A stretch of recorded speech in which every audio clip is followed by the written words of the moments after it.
In the early 1960s, the introduction of MOSFETs faced what seemed like an insurmountable problem, and the technology could easily have been abandoned altogether. Transistors that operated stably on the test bench would suddenly fail because of unexplained threshold voltage drift and spontaneous turn-on. Researchers were completely puzzled by this phenomenon. It was only in 1965 that a group of engineers at Fairchild Semiconductor showed that the source of the instability was the operators themselves. Mobile sodium ions from sweat and breath were contaminating the oxide. Under the influence of an electric field, they drifted through the dielectric, shifting the threshold voltage and destabilizing device operation. This understanding of the failure mechanism coincided with the invention of laminar flow cleanrooms. The combination of these two ideas, protecting the die from contamination and controlling process chemistry, made it possible to stabilize MOS technology. Today, power MOSFETs are manufactured under near-ideal conditions. However, even inside a perfectly clean die, there are intrinsic structural features capable of triggering an instantaneous and catastrophic transistor failure. Hello friends, this is High SNR, and today we have the anatomy of a MOSFET for the designer. We will try to deal with the ghosts living inside the MOSFET and find out what the datasheet has to say about them. Let's go. Ideally, we want a power MOSFET to behave like a perfect mechanical contact. Instantaneous turn-on, zero resistance in the on state, and infinite resistance in the off state. But in practice, we know that is not the case. Yes, of course it does not spark, and there is no contact bounce, but you still cannot call it an ideal switch. Physically, it is a complex nonlinear system, and for a better understanding, MOSFET operation is usually considered through four key aspects: on resistance, the body diode, the parasitic transistor, and, of course, capacitances. The goal of this episode is to understand the physics behind each of these elements. Well, let's start with the most seemingly obvious one, the on resistance. Section 1. The anatomy of on resistance and die geometry. To support high blocking voltage, a vertical transistor structure is used. Electrons flow from the source contacts on the top surface through the silicon bulk to the drain substrate at the bottom. Let's look at the electrical characteristics table. The specified resistance, RDS on, is 0.17 ohms. In practice, it consists of several series components: the inversion channel, the epitaxial drift region, and the drain substrate. The channel is formed at the surface of the die. Charge carriers initially move laterally and then are forced to make a 90-degree turn downward, passing through a narrow region between two deep p-body regions. It is not hard to guess that this constricted region creates a strong parasitic JFET effect and makes a significant contribution to the overall on resistance. One might ask, why does the manufacturer use such an architecture? Why not bring the gate deep down into a trench so that electrons flow straight downward without this extra resistance? You could do that, but it is always a compromise. Let's look at the dynamic characteristics of our planar transistor. The input capacitance, Ciss, is only 830 picofarads. If we switch to a trench architecture to reduce channel resistance, the effective plate area would increase many times over, and this capacitance would grow significantly. But the compromise here is broader than just RDS on versus Ciss. However, this geometry has another important consequence. The deep p-body regions, where they contact the n-type drift layer, form more than just resistance. They also create a parasitic p-n junction. And that is exactly where our second entity is hidden, the body diode. Section 2. The body diode. The problem of hard switching. So we have already established that this diode is not a design option, but a physical consequence of the topology. Since the source and the body are shorted by the top metallization, the anode of this large p-n junction is effectively tied to the source. As a result, a diode is formed that is capable of carrying the full 19 amps of the transistor, as specified in the datasheet. For example, in half-bridge and full-bridge circuits, this diode provides a current path for the inductor during dead time. And this is exactly where reverse recovery dynamics become a key problem. In the forward conducting state, the diode accumulates excess minority carriers. When the opposite transistor turns on and reverse voltage is applied, the diode cannot recover its blocking capability instantaneously.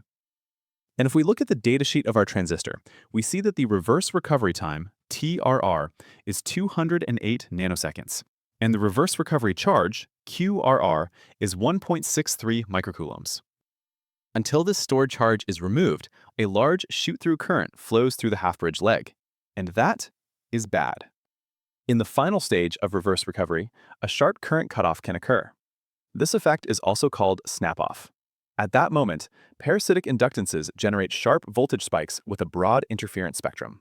But the most dangerous part is that this is exactly where another hidden structure can wake up, one that poses a direct threat to the survival of the die. That is what we are going to talk about now. Section 3. The parasitic bipolar transistor and avalanche energy. It is a well-known fact that the structure of a vertical N-channel MOSFET contains a parasitic NPN bipolar transistor. The heavily doped source region acts as the emitter. The P-body region is the base, and the drift region on the drain side is the collector.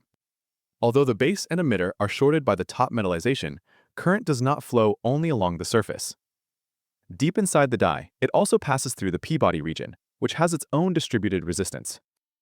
If that current creates a voltage drop across the body resistance of about 0.7 volts, the parasitic bipolar transistor can turn on. Now we need to understand where this current comes from. One mechanism is associated with a sharp rise in drain voltage. In that case, the voltage across the drain-to-body capacitance changes, a displacement current appears through the body resistance, and at a sufficiently high dV by dt, the parasitic transistor can turn on. And here, it is extremely important not to confuse the two. This is not a false turn-on of the MOSFET caused by the Miller effect. This is specifically the triggering of the hidden bipolar structure. There is also a second dangerous scenario, and it is related to avalanche mode. If the drain-to-source voltage exceeds the breakdown voltage, the MOSFET enters avalanche clamping. The avalanche current is distributed non-uniformly across the die. If, at the same time, enough voltage builds up across the body resistance of the parasitic transistor, it can turn on, and a significant portion of the current will start flowing uncontrollably through it. This phenomenon is often referred to in the literature as latch-up. The device loses gate controllability, the current localizes in a narrow region of the die, massive local overheating occurs, and the structure is typically destroyed almost instantly. What we have just discussed is, of course, a catastrophic event, but it can be avoided through correct operating conditions. It is much harder to fight the invisible losses that occur in every switching cycle. If you notice that a transistor is heating up, even at modest currents, the first thing you should look at is how it interacts with the gate driver. Section 4. Parasitic capacitances and the Miller Plateau. Any textbook on semiconductor devices will tell you that the switching losses of a power transistor are largely determined by the parasitic capacitances of the structure, the input CISS, the output COSS, and the reverse transfer CRSS. But the main point here is not just the values themselves.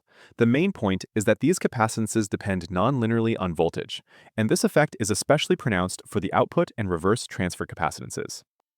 And once again, let's open the datasheet and look at the gate charge curve of the transistor. When current is supplied by the driver, the gate voltage rises. Then, a moment comes when the transistor is already capable of carrying the full load current, and the drain voltage begins to fall. Right here, a characteristic flat region appears on the curve at around 6.5 volts. This is the famous Miller Plateau.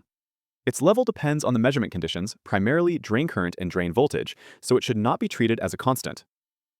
And to understand this process, we need to note the following. It is not simply that the capacitance became larger. While the drain voltage is falling, the driver current is being used specifically to recharge the reverse transfer capacitance, the so-called Miller capacitance. During this time, the gate voltage changes very little, even though the driver continues to supply current. This portion of the waveform accounts for a significant part of the switching loss, and during this interval, the device briefly operates in the linear region, generating heat. And now we can move on to the practical conclusions. Finale, the episode checklist. A power MOSFET does not look like an ideal switch to a specialist because it is a complex electrophysical device whose static, dynamic, and thermal properties are tightly interconnected. That is why it should never be evaluated by a single number, but by a combination of parameters. First, topology and compromise analysis. You should not chase fractions of a milliohm in RDS-on. A planar architecture does indeed introduce parasitic JFET resistance, but that same compromise can give you a much lower input capacitance, CISS, which means less stress on the driver at high switching frequencies. Second, body diode dynamics. In hard-switched half-bridge operation, not only TRR is critical, but also the reverse recovery charge, QRR. The larger this charge, the longer the diode takes to recover, provoking shoot-through current, electromagnetic interference, and severe snap-off behavior. Third, immunity to the parasitic bipolar transistor.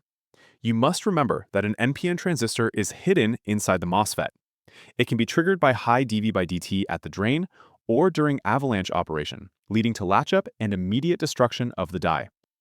Fourth, accounting for the Miller plateau. The main switching losses are not hidden in a single tabulated capacitance value, but in the actual charge transfer process. When estimating power dissipation, always look at the gate charge curve and the duration of the Miller plateau. Understanding the structure and physics of the transistor makes the datasheet much easier to read. See you next time.